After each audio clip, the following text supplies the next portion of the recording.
Welcome back to the word of the day. It's really quite disappointing that for 4 days we have not been able to record the new Chronicle of the Words, selected by two of our well known international archives, respectively Merriam Webster and Dictionary.com. Now, due to circumstances, we eventually were stuck at a certain point, but now we are back.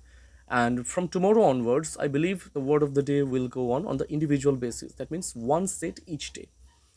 So this time, in this particular sitting, we will be covering four sets of the words. In fact, unlike my other presentations, this time I will not be altering the sources. First, I will be taking the set of Merriam-Webster, and then I will be coming to the points that were suggested by dictionary.com. So the very first one, 2nd of April, Merriam-Webster, the word was fawn. Yes, you are right. Fawn, fawn, but not the very known or familiar meaning which we are associated with. Here, this particular fawn means to get someone's approval through praising, through appreciation. Now, you can associate this particular word to be one of the synonymous orientations of flattery.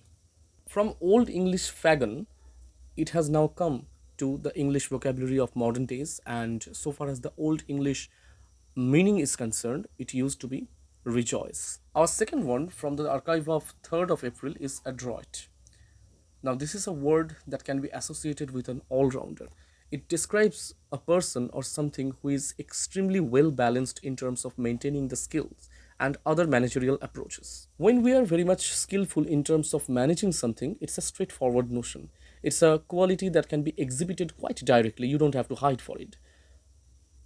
Brought to the English vocabulary in the earlier 1600, this word actually owes its origin in the Latin source. And in Latin, adroit initially meant straightforwardness. It was a display of sinew and other managerial powers that were quite easily available in front of the open eyes of the people, that can be appreciated and rejoiced very well. So there is always a sense of directness, and the source word of adroit was directus, so far as the Latin etymology is concerned. Our third suggestion of the word from Merriam Webster is wiseacre. Now, just like the meaning of a poetaster, that means the poet of an inferior quality, wiseacre means a person who says something foolish or stupid in front of the public approach. Uh, it can be described as the representation of those acts which actually are liable to describe a person to be silly or awkward, some kind of weird, so to say. Wiseacre first appeared in English dictionary or English lexicography in early 16th century, and it is not typically inspired from the English word wise, unlike the words wisecrack or wisemer as the display is particularly suggesting in front of you. Initially, it meant something that we call soothsayer. And our final suggestion of the word from Merriam-Webster is verdant. Now, verdant is usually a word that is quite widely used to describe something green.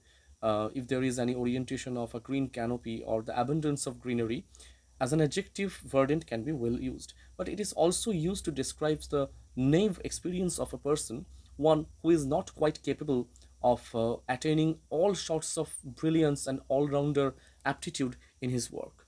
So it can be related to the newcomers, the inexperienced person, obviously. Now, although this relation of this particular word with the inexperience of the people is definitely one of the modernistic and later incorporations, so far as the suggestion or the sources of this particular word in Old English and Latin vocabulary is concerned, if I just try to get the proper words right here on the board, the Old English word vert and the Latin word verdis, both of them were associated to green, the color itself. The first word from the suggestion of 2nd of April from dictionary.com is lanyap. The spelling is a little bit, it may seem to be a difficult one, but here the G sound, the pronunciation of the consonant G is definitely obsolete here. It means a gratuity or a tip that we from time to time offer to someone. Our second suggestion from the dictionary.com is lucullan. It's an adjective directly taken from the name of the Roman general Lucius Licinius Lucullus. This is something related to his lifestyle and can be described as the synonymous to being or lavish or luxurious. However, in Chaucer's The Canterbury Tales, we have got a character Franklin, and over there, while stating the attributions of Franklin, Chaucer used the word Epicurean, as we all know. Now, that particular philosophy of Epicure has been well rendered in that character, because that is Franklin is also quite a character who is very much fond of getting the best of the consumptions of the materialistic life, particularly in terms of the culinary aspects. So, Lucullus and Epicurean can be some kind of relatable words. The word reify means the conversion of an abstract idea into a concrete one.